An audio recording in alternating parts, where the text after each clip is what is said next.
കുട്ടികളെ പഠിപ്പിക്കാനായി പ്രമുഖ നടി, അതായത് കലോത്സവത്തിലൂടെ വന്ന ഒരു നടി 5 ലക്ഷം രൂപ ആവശ്യപ്പെട്ടു എന്നുള്ള വിദ്യാഭ്യാസ മന്ത്രിയുടെ വിവാദ പരാമർശമാണ് കേരളത്തിൽ ഏറെ ചൂടുപിടിച്ച ചർച്ചകൾക്ക് വഴിവെച്ചിരിക്കുന്നത്. തീർച്ചയായും അതൊരു ഒരാളുടെ വ്യക്തിപരമായ അഭിപ്രായമാണ് ഇത്ര തുക വാങ്ങണം എന്നുള്ളത്. അപ്പോൾ കേരളത്തിലെ പ്രധാന ചർച്ച എന്ന് പറയുന്നത് കലയെ വില കൊടുത്ത് വാങ്ങാനാകുമോ എന്നുള്ളതാണ് ഇപ്പോൾ പ്രധാനപ്പെട്ട ഒരു ചർച്ച എന്നുള്ളത്. ഒരു കലാകാരി എന്ന നിലയ്ക്ക് എന്താണ് പറയാനുള്ളത്? കല എന്ന് പറയുന്നത് ഞങ്ങളെപ്പോലുള്ള കലാകാരികളുടെ ഉപജീവന മാർഗമാണ്. ഇപ്പം എത്രയോ വേദികളിൽ നൃത്തം അവതരിപ്പിച്ച് അതിന് കിട്ടുന്ന പ്രതിഫലം കൊണ്ട് ജീവിക്കുന്ന ഞാനടക്കമുള്ള ഒരുപാട് കലാകാരികൾ കേരളത്തിലും കേരളത്തിന് പുറത്തുമുണ്ട്. ഈ ഒരു വിഷയത്തെക്കുറിച്ച് പറയുകയാണെങ്കിൽ അത് ഓരോരുത്തരുടെ വ്യക്തിപരമായ കാര്യമാണ്. തീർച്ചയായിട്ടും റെമ്യൂണറേഷൻ വാങ്ങിക്കണോ വേണ്ടയോ എന്നുള്ളത്. ഇതിന് മുന്നത്തെ വർഷം ഞാൻ 60 കുട്ടികളുടെ കൂടെ കഴിഞ്ഞ സംസ്ഥാന സ്കൂൾ ജനോത്സവത്തിൽ ഞാൻ നൃത്തം അവതരിപ്പിച്ചിരുന്നു. അവരെ പരിശീലിപ്പിച്ചാണ് അവതരിപ്പിച്ചത്. 2 ദിവസം മുന്നേ വന്ന് അവരുടെ കൂടെ പ്രാക്ടീസൊക്കെ ചെയ്തിട്ടുണ്ടായിരുന്നത്. അത് എൻ്റെ ഒരു ഇഷ്ടമായിരുന്നു. അതിന് മുന്നത്തെ വർഷം ഞാനും കൂടി ഉണ്ടായിരുന്നു മുഖ്യ അതിഥിയായിട്ട് CMൻ്റെ കൂടെ. അന്ന് അവിടുത്തെ കുറച്ച് കുട്ടികൾ എന്നോട് ചോദിച്ചിരുന്നു നൃത്തം അവതരിപ്പിക്കാമോ, അവരുടെ കൂടെ പെർഫോം ചെയ്യാമോ എന്ന്. അപ്പോൾ അന്ന് അതിനുള്ള സാഹചര്യം ഉണ്ടായിരുന്നില്ല. അന്ന് ആ കുട്ടികൾക്ക് കൊടുത്ത വാക്കാണ്, മക്കളെ അടുത്ത വർഷം നിങ്ങളുടെ ഒപ്പം ഞാൻ കളിക്കും. ആ വാക്ക് പാലിക്കാനാണ് ഞാൻ വന്നത്.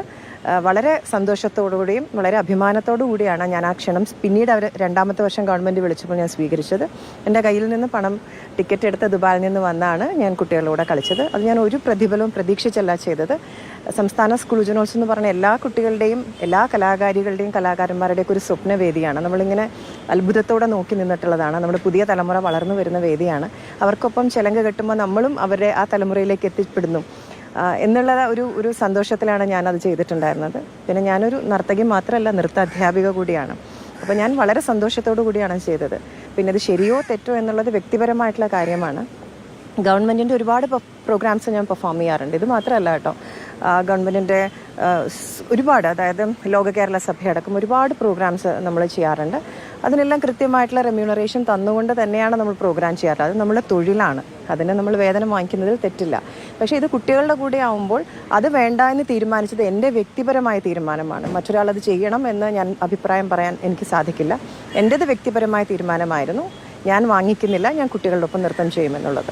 ഒരു കാര്യം കൂടി ചോദിച്ചോട്ടെ, അതായത് ഈ 5 ലക്ഷം രൂപ പ്രതിഫലം നൽകാൻ കഴിയില്ല എന്ന് പറഞ്ഞു, അതൊഴിവാക്കി വേറെ ആളുകളുടെ അടുത്ത് സൗജന്യമായി പഠിപ്പിക്കാൻ സന്നദ്ധരായ ആളുകളുടെ അടുത്ത് കൊടുത്തു. വീണ്ടും അതിനൊരു വിവാദത്തിന്റെ ആവശ്യമുണ്ട് എന്ന് തോന്നുന്നുണ്ട്? ഇല്ല, അത് ആ ഏത് കലാകാരിയോടാണോ കലാകാരനോടോ ചോദിച്ചു, അവർക്ക് അവരുടെ ഒരു റെമ്യൂണറേഷൻ പറഞ്ഞു. അത് പറ്റുമെങ്കിൽ സ്വീകരിക്കുക, അല്ലെങ്കിൽ അത് വേണ്ടാന്ന് വെക്കുക. അതൊരു വലിയൊരു ചർച്ചയ്ക്ക് ഇടയാക്കേണ്ട കാര്യമില്ല. നമ്മൾ എത്ര രൂപ ഒരു പെർഫോമൻസിന് വാങ്ങിക്കണം എന്നുള്ളത് നമ്മൾ തീരുമാനിക്കുന്ന കാര്യമാണ്, അല്ലേ? നമ്മളൊരു സിനിമയ്ക്കായിക്കോട്ടെ, നൃത്ത പരിപാടിക്കായിക്കോട്ടെ, ഇത്ര രൂപയാണ് റെമ്യൂണറേഷൻ എന്നൊരു കലാകാരൻ തീരുമാനിക്കുന്നത്.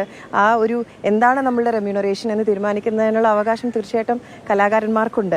ഇതൊരു വിവാദമാക്കേണ്ട കാര്യമുണ്ടോ എന്ന് ചോദിച്ചാൽ എനിക്കറിയില്ല. അതിൻ്റെ ആവശ്യമുണ്ടെന്ന് എനിക്ക് തോന്നുന്നില്ല.